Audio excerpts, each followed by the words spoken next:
Okay, hi guys. I've been wanting to do this video for a while. I haven't been able to because, as you can tell, my voice is a little out there because I've been dealing and battling a sickness. I'm going to make this video as short as possible, but I wanted to make this video because October's around the corner and people get very curious about the paranormal, and that's all fine and dandy. Like, it's great to be curious about the paranormal, but do so with caution and respect what's out there.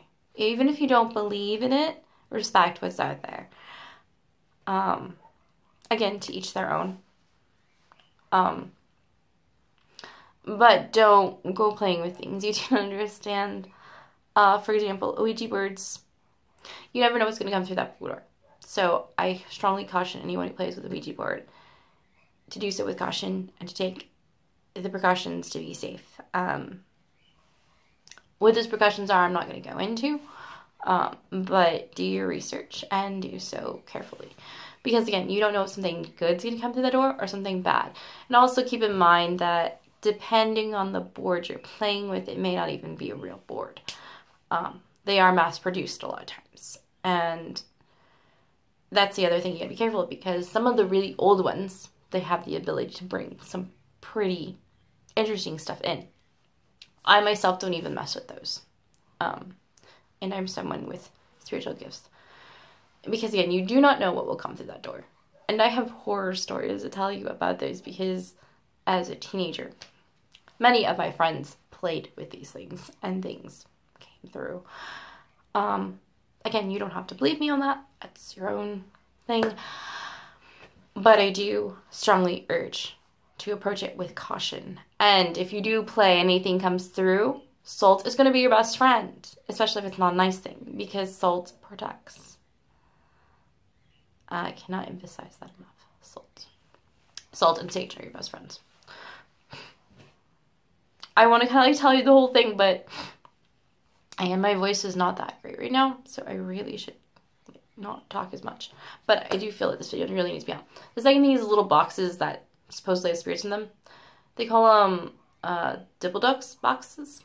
I've never owned one, never want to own one. But again, caution. Several of them are fake. There are a few real ones.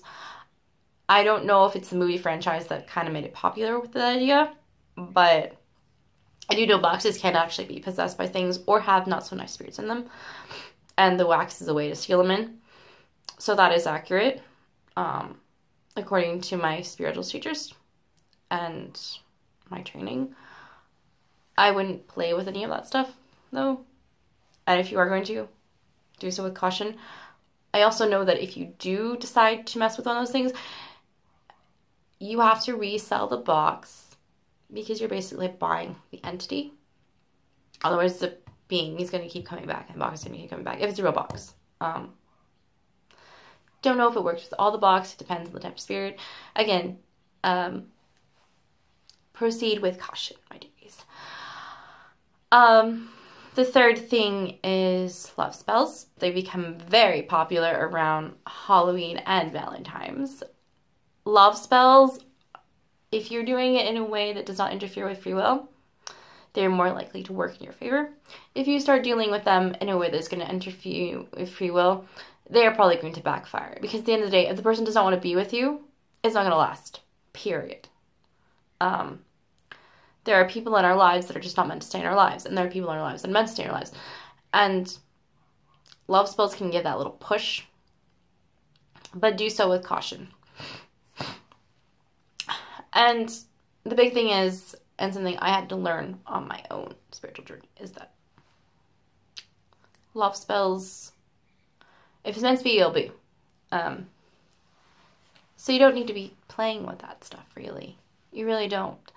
If the person's meant to come back, they'll come back. From my understanding, the law of attraction works best when it comes to that type of thing. Because then you are self-loving yourself and making yourself more better. And then that attracts the person instead of a love spell. A love spell is kind of a temporary fix. Not everyone will believe with that, though, to each their own. I know that's a very controversial issue right off the bat. So, yes, that's something I want to say. Okay. Don't want this to... Okay.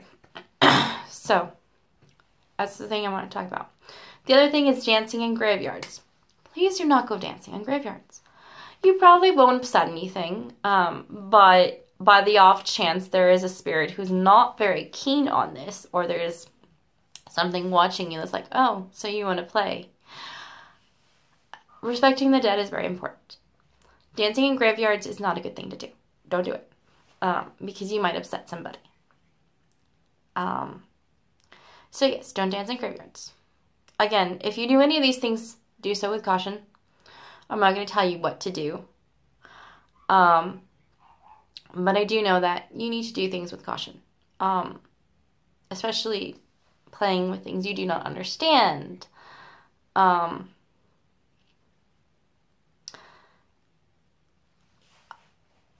do not consider myself a witch. Some people would call me that. I consider myself a twin flame, and I also don't even like to call myself that because it's a label. But you can think of me what you will. I'm not going to be like angry or anything.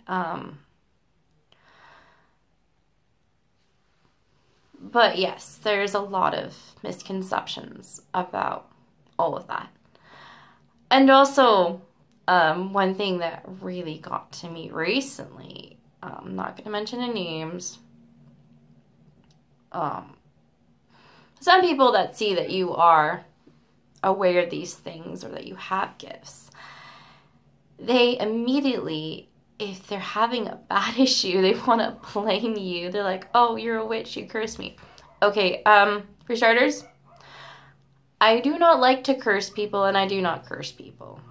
It is against my morals.